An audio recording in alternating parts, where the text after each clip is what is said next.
Dear aspirant, उम्मीद है आप सभी बहुत अच्छे होंगे। आज हम लोग सीसैट में कॉम्प्रिहेंशन करने वाले हैं और कॉम्प्रिहेंशन के मैं आपको 6 रूल्स बताऊंगा, जिसके बाद आपकी कॉम्प्रिहेंशन की जो मेन प्रॉब्लम है वो प्रॉब्लम 100% सॉल्व हो जाएगी। बस क्या करिएगा, उन कॉन्सेप्ट को आपको अप्लाई करना है।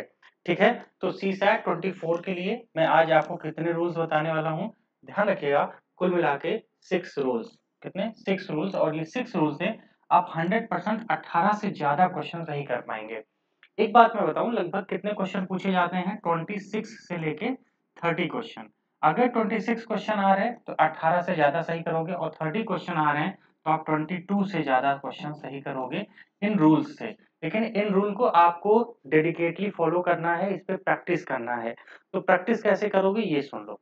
प्रैक्टिस करने के लिए आप टेलीग्राम चैनल पे जाइएगा हमारे। कहाँ पे? टेलीग्राम पे। ठीक है, टेलीग्राम बस नीचे डिस्क्रिप्शन बॉक्स में लिंक है, या फिर टेलीग्राम पे सर्च कीजिएगा IAS विथ रवि दुबे, है ना। बस ये आपको सर्च करना है, वहां पे आ जाएगा। वहां पे मैं क्या करूंगा, आपको एक PDF मिलेगी। एक क्या मिलेगी? PDF। वो PDF कैसी है? वहां पे आपको अभी तक जितने कॉम्प्रिहेंशन UPSC के द्वारा पूछे गए हैं रीडिंग पैसेज, उन सभी का मैंने एक कंपाइलेशन बनाया है पिछले 5 सालों का। यानी कि उसमें लगभग 150 के अराउंड आपको कॉम्प्रिहेंशन मिल जाएंगे। उन कॉम्प्रिहेंशन पे अगले जो 10-15 दिन आपके एग्जाम के हैं, उन पे क्या कर लीजिए, उस पे प्रैक्टिस कर लीजिए। ठीक है, आंसर सही दे रखा है, प्रैक्टिस कर लीजिए, बस विश्वास कीजिए आपका काम बन जाएगा। लेकिन सबको टेलीग्राम चैनल ज्वाइन करना है, और टेलीग्राम चैनल पे वो PDF हम आपको दे देंगे पिछले 5 साल के सिर्फ कॉम्प्रिहेंशन का, बहुत सिस्टमैटिक तरीके से। और ये रूल्स भी वहां पे लिखे रहेंगे, जिससे आपको इसको दिक्कत ना हो। ठीक है, इसको कर लीजिएगा। चलिए, अब बात करते हैं आगे कि हमें रीडिंग कॉम्प्रिहेंशन में क्या क्या चीजें जरूरी हैं। यहाँ मैं 2 क्वेश्चन भी सॉल्व कराऊंगा, तो बहुत थॉरली, बहुत ध्यान से सुनो ना। जब आए हो सीखने, अच्छे से एकदम नॉर्मल होके बैठ जाओ, वीडियो ऑन करके। ठीक है, ये नहीं कि उसको डबल स्पीड पे कर दिया, जल्दी जल्दी सुन लिया, क्या कर लोगे 2-4 मिनट बचा के, है ना। ध्यान से सुनिए पहले क्या मैं बता रहा हूँ। उससे पहले आप सभी के लिए GS मेंस के लिए सभी बुकलेट लेकर आए हैं, जिसमें कुल मिला के आपको 16 बुकलेट मिलेगी। ध्यान रखिएगा, 16 बुकलेट हम देते हैं। ये बुकलेट आप अगर आप ऑर्डर कर लेते हैं तो आपको ये मान के चलिए मेंस का सोल्यूशन आपका 100% हो जाएगा। इसमें जैसा आप देख रहे होंगे, हिंदी भाषा में भी है, अंग्रेजी भाषा में भी है, चार्ट, आरेख, मानचित्र सहित है। इकाई वार यानी कि जो UPSC यूनिट वाइज सिलेबस दिया है, वो हर एक यूनिट वाइज सिलेबस दे रखा है। इसमें आगे PYQ अभ्यास प्रश्न और मॉडल उत्तर, और मुख्य परीक्षा संवर्धन यानी कि मेंस एनरिचमेंट प्रोग्राम है। और इसके साथ ही एक चीज आपको और फ्री मिल रही है, अभ्यर्थियों को आजीवन जो उनका उत्तर लेखन कार्यक्रम है हमारा, उसमें उनको पूरा मिक्स मिले, पूरी तरह से फ्री मिलेगा, और उनके पूरी जिंदगी के लिए, मतलब जब तक आप UPSC तैयारी करते हैं तब तक आप इस कोर्स में इनरोल रहेंगे। तो सेम इंग्लिश मीडियम के लिए सेम चीज है, बहुत बेहतरीन कंटेंट है। मैं तो कहूंगा इसको जरूर मंगाइए, आपकी लाइफ बदल सकती है। बहुत अच्छा, क्योंकि हम भागते रहते हैं कंटेंट पीछे, ये पढ़ लें वो पढ़ लें, कंसाइज वे में चीजें नहीं मिलती हैं। मिल जाएगा, सही से कर लोगे तो कितना बेहतर है कि नहीं। इसी के साथ साथ प्रीवियस ईयर क्वेश्चन पेपर, जो मेंस का प्रीवियस ईयर क्वेश्चन पेपर है, उसका हमने क्या किया है 2015 से, क्योंकि 16 जो है वो पैटर्न चेंज था।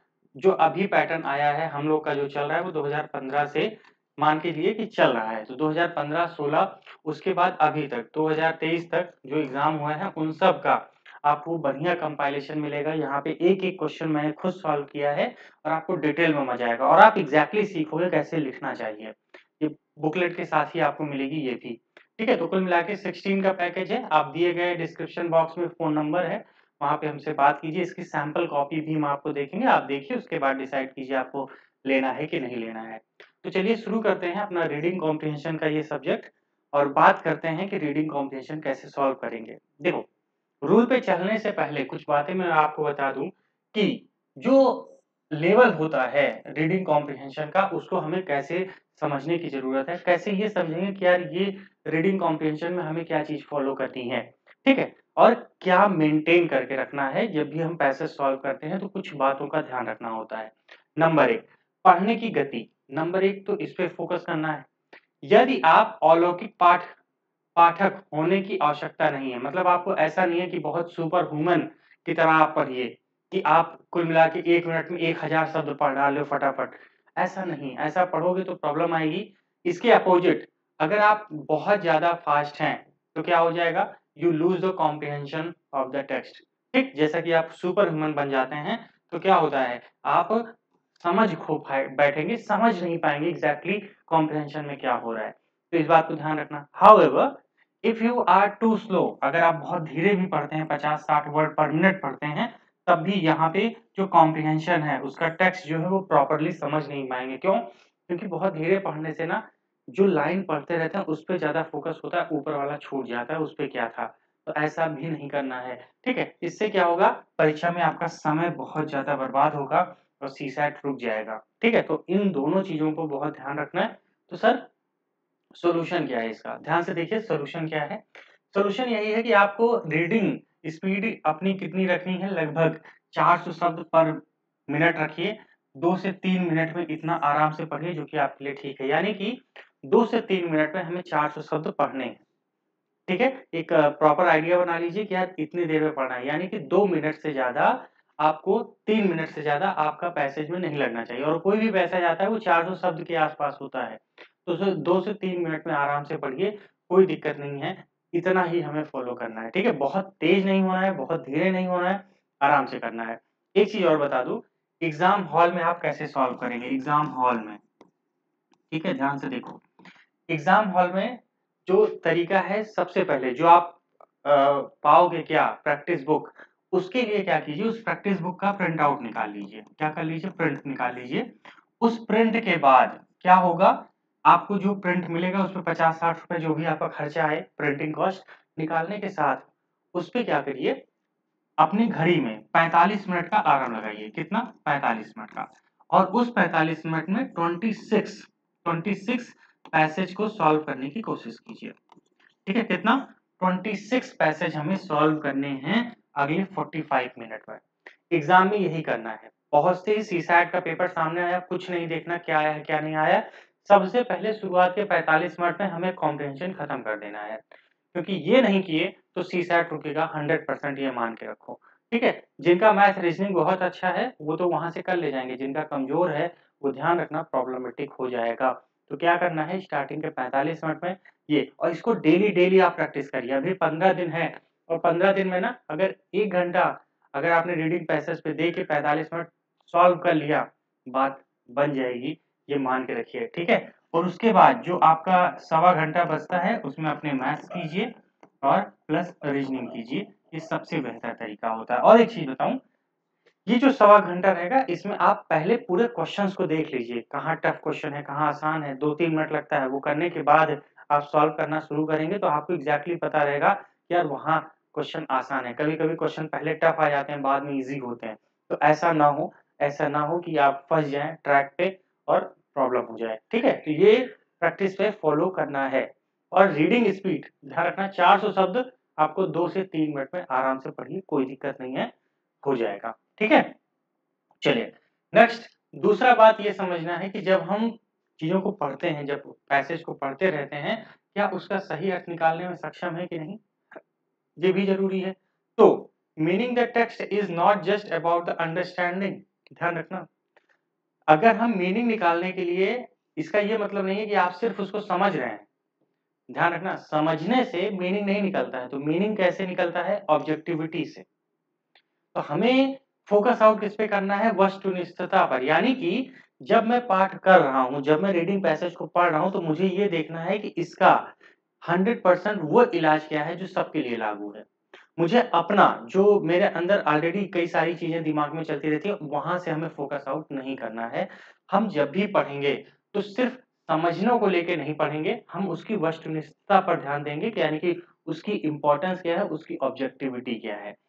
जब कोई पाठ पढ़ते हैं तो आप अपने मन में बहुत सारे पूर्वाग्रहों को साथ पढ़ते हैं। जैसे एनवायरनमेंट को लेके हमने कोई मान लेते हैं पैसेज है, तो हम एनवायरनमेंट के पैसेज लेते समय पहले ही डिसाइड कर लेते हैं कि यार पॉल्यूशन होगा तो माहौल गंदा होगा, ये होगा। मत सोचिए, आपको ऐसी कोई सोच लेके पढ़ना ही नहीं है। क्यों? क्योंकि जब ऐसा पढ़ोगे ना तो प्रॉब्लम आएगी। पहले से सोच के ही कुछ बैठोगे तो दिक्कत आएगी, तो प्रॉब्लम सॉल्व नहीं होगी, ध्यान रखना, और कॉम्प्रिहेंशन गलत करके आओगे। तो सबसे पहले क्या करना है, किसी भी चीज को लेके बायस नहीं होना है, कोई प्रेजुडिस अपने दिमाग में पहले से नहीं रखना है। सिर्फ पढ़िए और उसके ऑब्जेक्टिविटी पे ध्यान दीजिए कि यार ये एग्जैक्टली क्या कहना चाहते हैं, बस उस पैसेज में क्या कहना चाहते हैं, हमें पहले से कुछ नहीं सोच के रखना है। इसका सॉल्यूशन क्या है, not required any pre determined prejudice, यानी कि आपके पूर्व निर्धारित पूर्वाग्रह की कोई आवश्यकता नहीं है, नहीं सोचना है। ठीक है भाई? ठीक है सर। ये अभी रूल्स पे नहीं आए हैं, ये तो बस आपको इतना ध्यान रखना है कि ये करना है हमें। और तीसरा, जब भी पैसेज पढ़ोगे ना तो सबसे बड़ा कंफ्यूजन क्या होगा, दो विकल्पों में से सही विकल्प क्या है, इसको चुनने की हमेशा टेंशन रहेगी।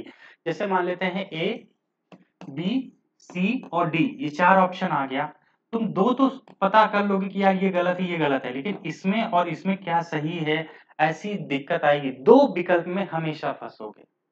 ठीक है? तो ध्यान रखना, there will be confusing in picking the right option in two option.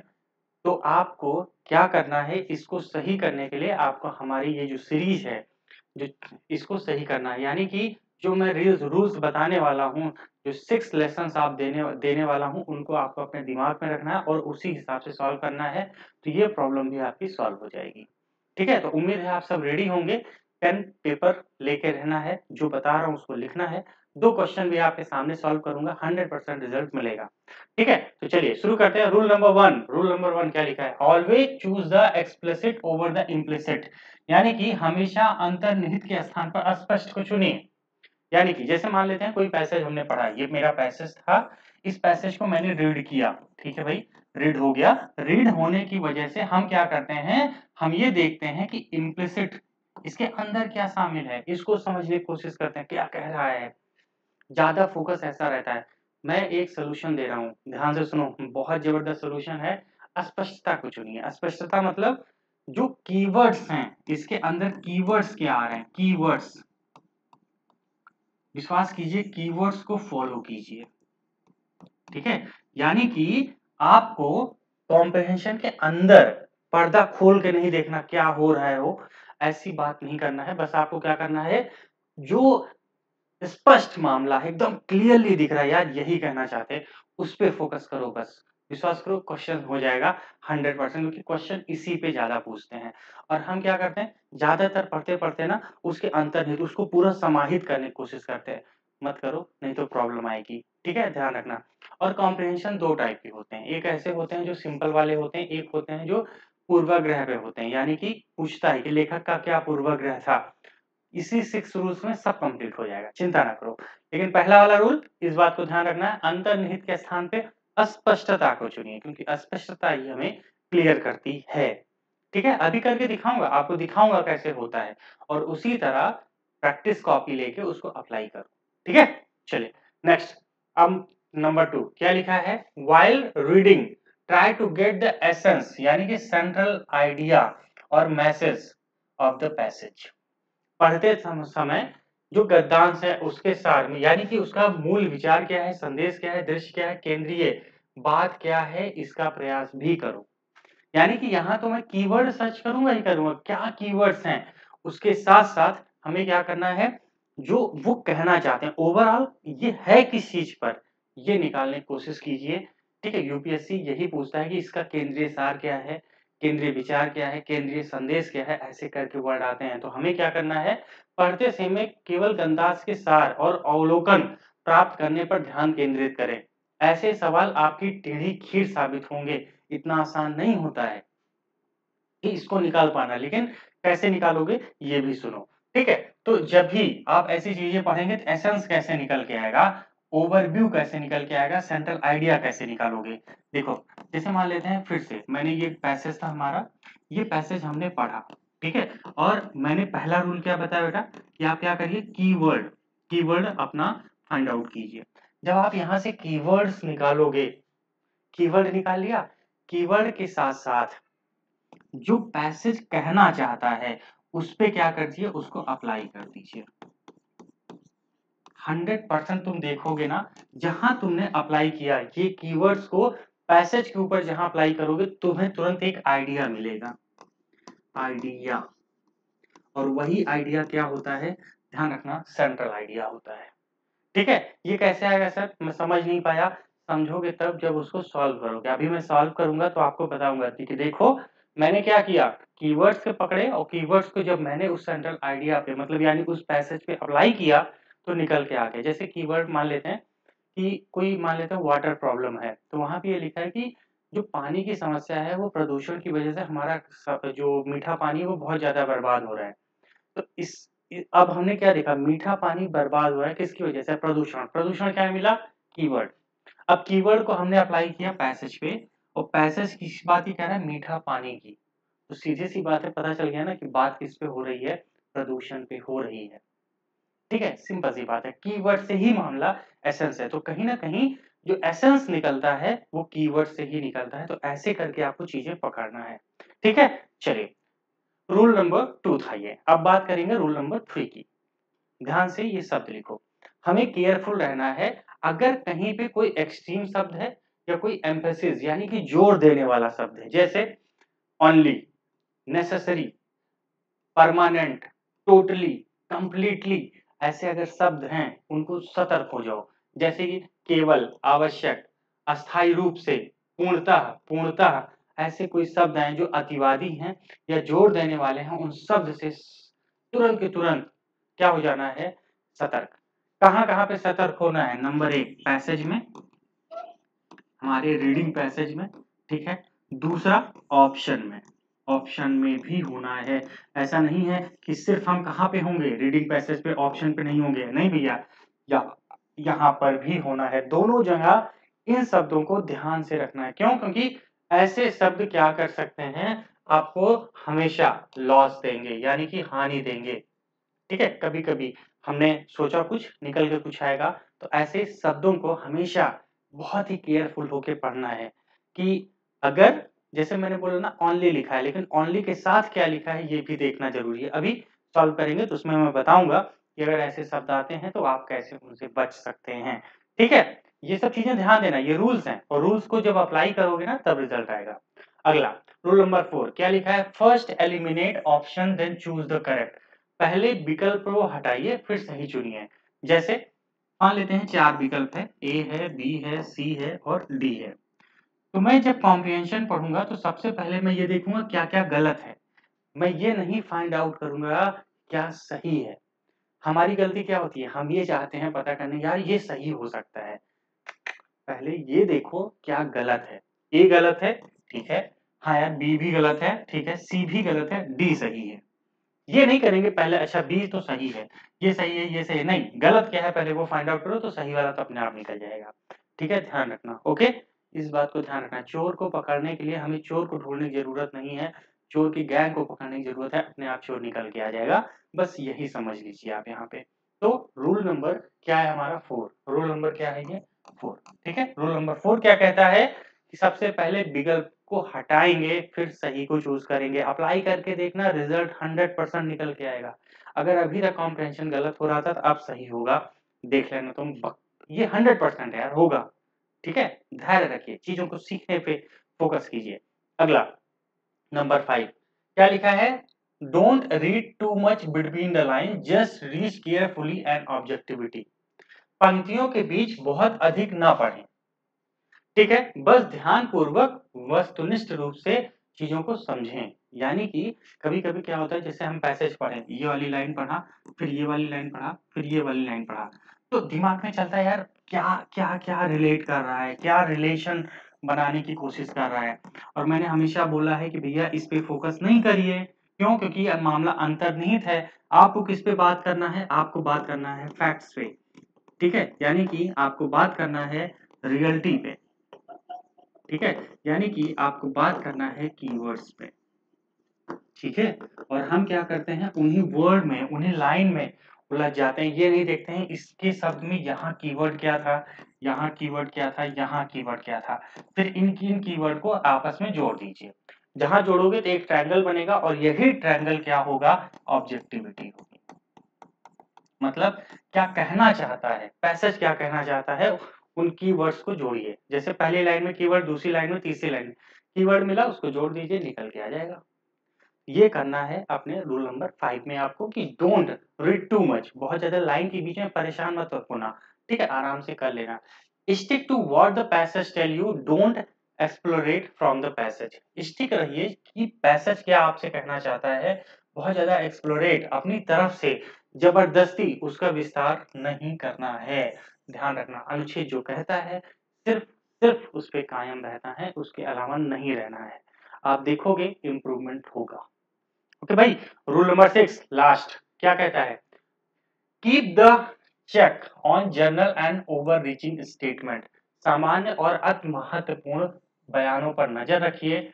मैं तो कहूंगा उसको अंडरलाइन कीजिए या उस पे गोला बनाइए। क्या बना दो? गोला, या क्या कर दीजिए, उसको अंडरलाइन कर दीजिए, अंडरलाइन कर दीजिए ऐसे करके, ठीक है? ये करने से क्या होगा? ये करने से ना जब आंसर निकालोगे तो हो सकता है दोबारा गद्यांश को देखना पड़े, यानी कि पैसेज को देखना पड़े, तो एक बार बस फॉलो कर लेना। इससे क्या होगा?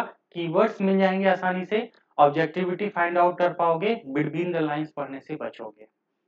That 6 rules you will be get the best result, ठीक है, ऑफ द कॉम्प्रिहेंशन। तो ध्यान रखना है ये 6 रूल्स बेटा आपको फॉलो करने हैं, ठीक है? चलिए ये कर लिया, अब चलते हैं एक क्वेश्चन की तरफ और वो क्वेश्चन हम लोग करते हैं सॉल्व, ठीक है? ये क्वेश्चन है, अब मैं इसको बहुत अच्छे से पढ़ूंगा।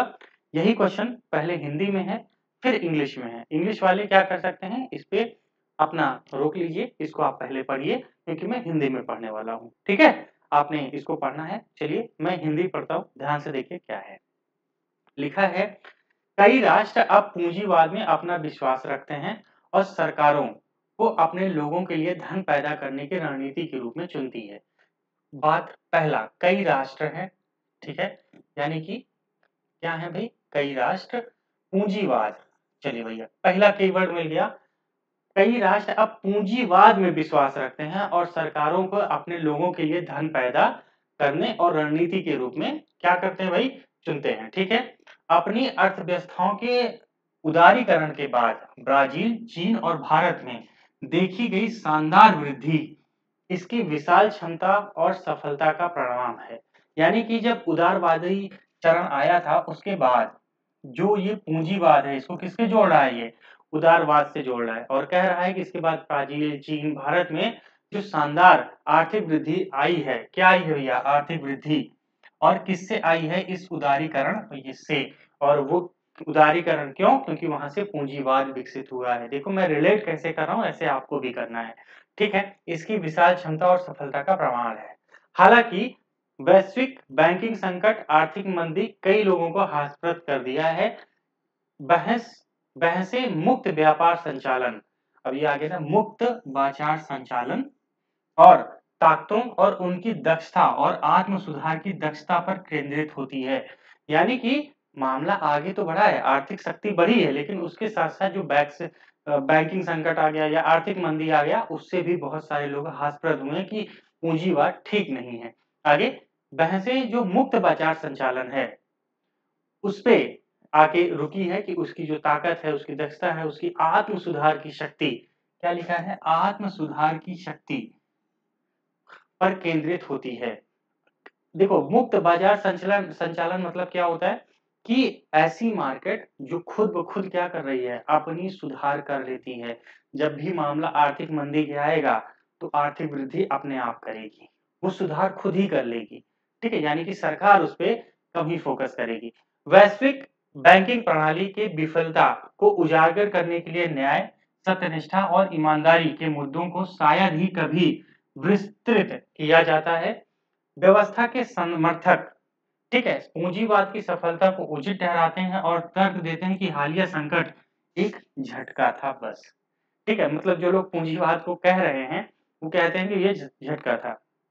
उनके तर्क इस धारणा के साथ वैचारिक पूर्वाग्रह को उजागर कर देते हैं कि अनियमित बाजार निष्पक्ष और सक्षम है और निजी लालच का प्रयोग व्यापक और सार्वजनिक हित में होगा। यानी कि यहाँ पे बात कर रहा है कि ये तर्क देते हैं ये लोग कि जो अभी घटनाएं घटी हैं, आर्थिक संकट आया है, वो सिर्फ एक झटका था, ठीक है? और पूंजीवाद ये आत्म सुधार कर लेगा, क्यों? क्योंकि ये मुक्त बाजार संचालन है, ठीक है? यहाँ तक तो हो गया। अब देखो यहाँ क्या लिखा है, वो ये भी तर्क देते हैं कि ये सब चीजें एक वैचारिक पूर्वाग्रह को बताती हैं कि अनियमित बाजार निष्पक्ष और सक्षम है और निजी लालच का प्रयोग करके हम व्यापारिक जनहित में कर सकते हैं, क्योंकि लालच होती है ना पूंजियों को। जैसे आजकल भारत देखो पूंजीपति बहुत तेजी से बन रहा है, क्यों? क्योंकि लोगों को कार पसंद है, बड़े-बड़े बंगले पसंद है, लग्जरी लाइफस्टाइल पसंद है। ये क्या है? पूंजीवाद, कैपिटलिज्म, ठीक है? और यही कह रहा है कि लालच आपको बहुत आगे तक लेके जाती है। बहुत कम लोग पूंजीवाद और लालच के बीच दृष्टि संबंध को पहचानते हैं कि पूंजीवाद क्या है? लालच ही है, ये बात कह रहा है। और बहुत कम लोग हैं जो ऐसा पहचानते हैं। इसको अंडरलाइन कर लीजिए या गोला कर लीजिए, ठीक है? कि प्रत्येक दूसरे को पुष्टि करता है। एक दूसरे को क्या करता है? पुष्टि करता है कि भैया पूंजीवाद और लालच क्या है? एक ही है, ऐसा कह रहे हैं। निश्चित रूप से सिस्टम से लाभान्वित होने वाले अमीर और शक्तिशाली खिलाड़ियों के बीच हितों का टकराव उनके पूर्वग्रहों और विचारधारा की अधिक ईमानदारी अवधारणा की आवश्यकता है। धन पर ध्यान सृजन को परिणामी घोर असमानता को भी उजागर करना चाहिए। ये कह रहे हैं कि जो बहुत ज़्यादा धन पर ध्यान होता है, इससे जो असमानता आ रही है, हमारा ध्यान उस पे भी होना चाहिए। ठीक है? यानी कि अगर हम एक सेंट्रल आइडिया देखें, तो कैसे निकालेंगे ये देखो। पूंजीवाद की बात कर रहा है, उदारीकरण की बात कह रहा है कि आर्थिक वृद्धि हुई और मुक्त बाजार संचालन पूंजीवाद होता है और ये क्या करता है? आत्म सुधार और अपनी दक्षता, अपनी ताकतें खुद निर्धारित करता है कि हमें कैसे सुधार करना है। ठीक है? और कुछ लोग जो पूंजीवाद के समर्थक है वो कहते हैं कि जो अभी हालिया संकट था वो सिर्फ एक झटका था और उसी के साथ ये भी कहते हैं कि पूंजीवाद क्या है? सिर्फ एक लालच है और यह एक दूसरे को कहता है और यही लालच क्या करता है? हमें कहीं न कहीं बहुत आगे ले जाने में भी सक्षम है। क्योंकि सीधी-सी बात है, लालच करेंगे, अगर मेरा मन है कि यार मुझे पढ़ना है, मुझे आगे बढ़ाना है, तो मैं लालच करूँगा तभी तो कर पाऊँगा, नहीं तो नहीं कर पाऊँगा, ठीक है? और ये भी कह रहा है कि ठीक है, जो मामला है, जो ये सिस्टम है, यहाँ पे लोग अमीर हो रहे हैं, शक्तिशाली हो रहे हैं, आपस में एक-दूसरे के जो हित हैं, वो टकरा रहे हैं, लेकिन इसके साथ-साथ हमें जो असमानता है, उसको भी ध्यान में रखना चाहिए। ये बात तो रहा पूरा। तो ये सेंट्रल आइडिया ऐसे निकालते हैं, ऐसे ही आपको मुश्किल से मुझे अगर सॉल्व करना हो तो 2-3 मिनट लगता, इतना आपको भी लगना चाहिए। अब आइए इसके ऑप्शन पे आते हैं, तो इंग्लिश मीडियम वाले भी पढ़ लिए होंगे। ऑप्शन रूल नंबर हटा दीजिए, यहाँ पे क्वेश्चन है, वहाँ भी हिंदी, इंग्लिश में। लिखा है the apologist from of the free market system according the phrase believe in, यानी कि मुक्त बाजार प्रणाली। देखो, मुक्त बाजार प्रणाली के बारे में आ गया ना। अब मुक्त आइए देखते हैं मुक्त बाजार प्रणाली के बारे में कहाँ लिखा था। ये मुक्त बाजार संचालन, और ये क्या करती है? इसकी जो ताकतें हैं, इसकी जो दक्षता है, ये अपने आप में आत्म सुधार कर सकती है, ऐसा पूंजीवाद में कहा गया है। ठीक है भाई, आइए अब देखते हैं। ठीक है, क्वेश्चन क्या कह रहा है? अब कह रहा है विश्वास करते हैं जो लोग, वो क्या कहते हैं कि सरकारी अधिकारियों के नियंत्रण के बिना बाजार, ऐसी कोई बात तो कही नहीं गई है, हटा दीजिए। सरकार द्वारा संरक्षण के बिना बाजार, ऐसी भी कहीं कोई बात नहीं कही गई है। ठीक है, अगला, बाजार की स्वयं को सही करने की दक्षता, देखिए आ गया ना। पकड़ लिए ना कि मार्केट क्या है? अपने आप को सेल्फ करेक्ट कर सकती है। और यही देखो स्पष्ट चिल्ला-चिल्ला के बात कह रहा था, आत्म सुधार की दक्षता, और ये क्या है? मुक्त बाजार संचालन है।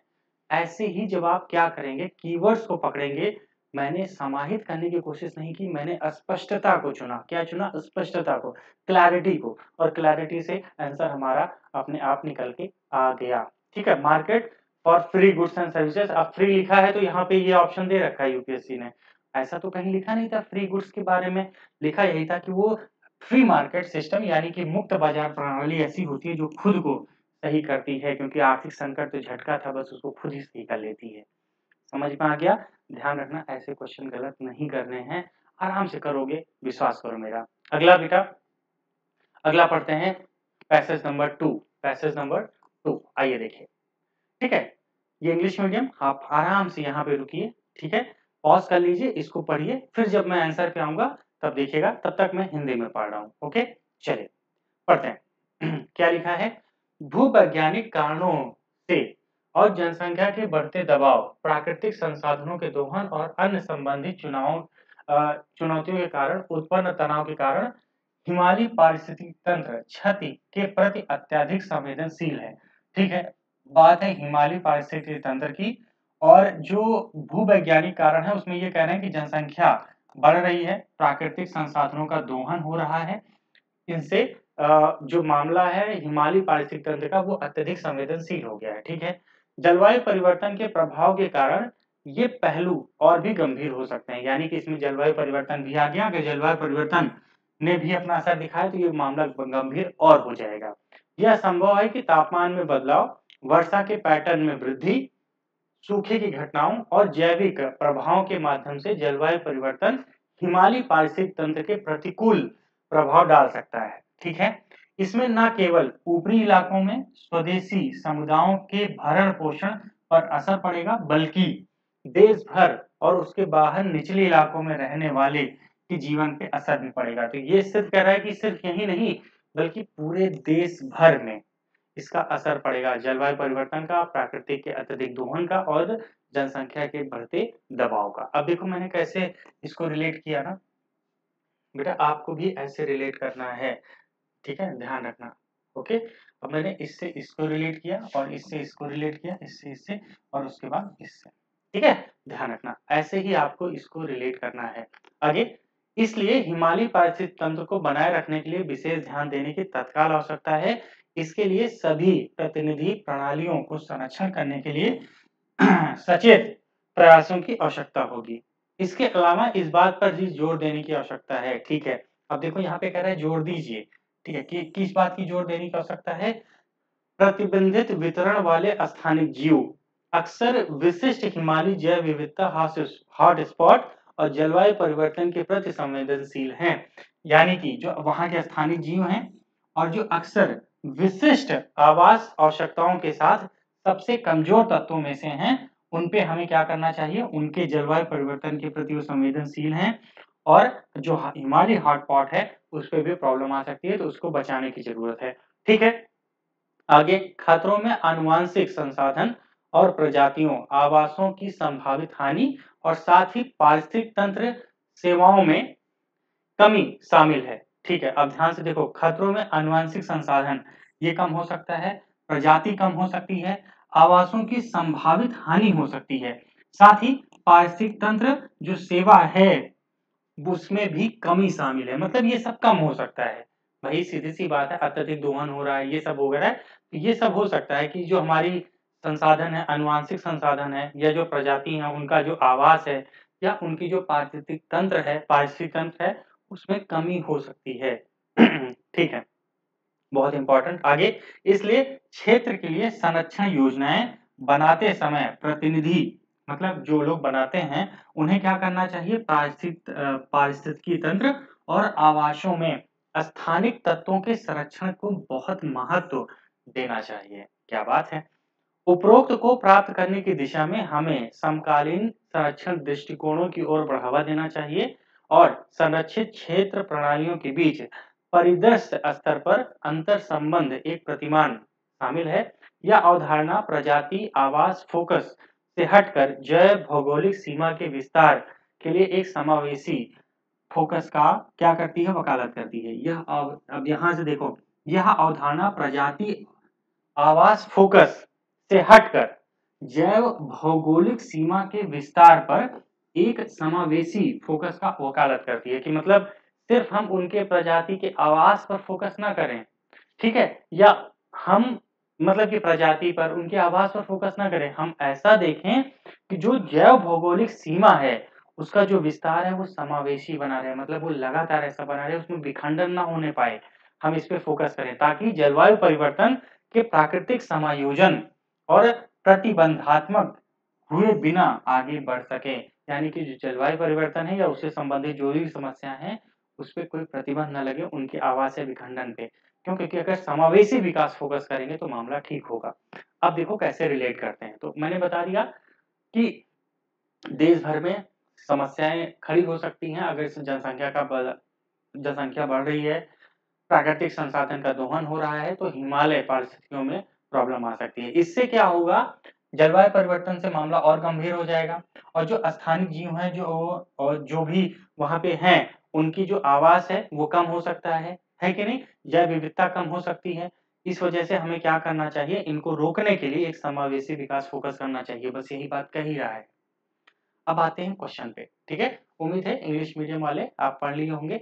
अब बात करते हैं क्वेश्चन पे। लिखा है निम्नलिखित तथ्यों पर विचार करें। परिच्छेद के अनुसार जलवायु परिवर्तन का पारिस्थितिक तंत्र पर प्रतिकूल प्रभाव हो सकता है, यानी कि जलवायु परिवर्तन का जो हमारी पारिस्थितिक तंत्र है उस पर प्रतिकूल प्रभाव, यानी कि एक तरह से adverse impact of the climate change हो सकता है। क्या? नंबर एक, हमेशा। अब देखो जब भी ये शब्द आए हमेशा, केवल इस पर गोला बना दीजिए। हमेशा हमेशा हमेशा के लिए इसकी कुछ वनस्पतियां और जीवों को लुप्त होना संभव है, ठीक है। Permanent disappear of some of flora and fauna, ठीक है। अच्छा जी, आगे लिखा है हमेशा के लिए पारिस्थितिक तंत्र का गायब होना संभव है। Permanent disappear of the ecosystem itself, यानी कि हमेशा के लिए वो पारिस्थितिक तंत्र गायब हो जाएगा। क्या ऐसा कहीं लिखा था क्या? नहीं, यहाँ बार-बार कह रहा है कमी शामिल है, कम हो सकता है, जो उनका प्रजाति है, आवास है, उसका संभावना है कि उनकी हानि होगी और साथ ही वो कम हो सकते हैं। तो ठीक है, यही बात कही गई है क्योंकि मैंने हर चीज़ को अंडरलाइन कर लिया था तो मेरे लिए समझना आसान हुआ। तो यहाँ पे क्या है कि कुछ प्रजातियाँ जो हैं वो क्या हो सकती हैं भाई, उनका होना संभव है, उनकी लुप्त होना संभव है। हाँ, ये बात तो समझ में आ रही है, लेकिन पूरे पारिस्थितिक तंत्र गायब हो जाए ऐसा तो है नहीं कि परमानेंट वो डिसअपियर हो जाएगा, ऐसा नहीं है। तो सिर्फ ऑप्शन ए ही सही लग रहा है, तो केवल एक क्या हो जाएगा, सही हो जाएगा, है कि नहीं? अब देखो मैंने हमेशा हमेशा परमानेंट यहाँ भी लिखा है, परमानेंट यहाँ भी लिखा है, लेकिन परमानेंट के बाद ये कह रहा है पूरा पारिस्थितिक तंत्र ही हमेशा के लिए गायब हो जाएगा। तो ऐसा तो कह नहीं रहा स्टेटमेंट, और हम पहले से ऐसा क्यों सोच के रखें? क्यों दिमाग में फर्जी चीजें पहले से दिमाग में रखे आ रहा है? हो सकता है गायब हो जाए, हम क्यों सोचे भाई? हम गए ना पैसेज पे, देखे वहां क्या रहा है, कम हो सकता है, तो कुछ लोग जा सकते हैं, सब थोड़ी जाएंगे ठीक है। तो ओनली वन इज करेक्ट, ठीक है। उम्मीद है आपको सेशन अच्छा लगा होगा, काफी कुछ चीजें क्लियरिटी हुई होगी। तो क्या करना है, टेलीग्राम चैनल जरूर ज्वाइन कीजिए, वहां पे पीडीएफ लीजिए, जम कर प्रैक्टिस कीजिए, ये 6 रूल्स को फॉलो कीजिए, 100% रिजल्ट मिलेगा। मिलते हैं अगले सेशन में, तब तक के लिए thank you so much, bye.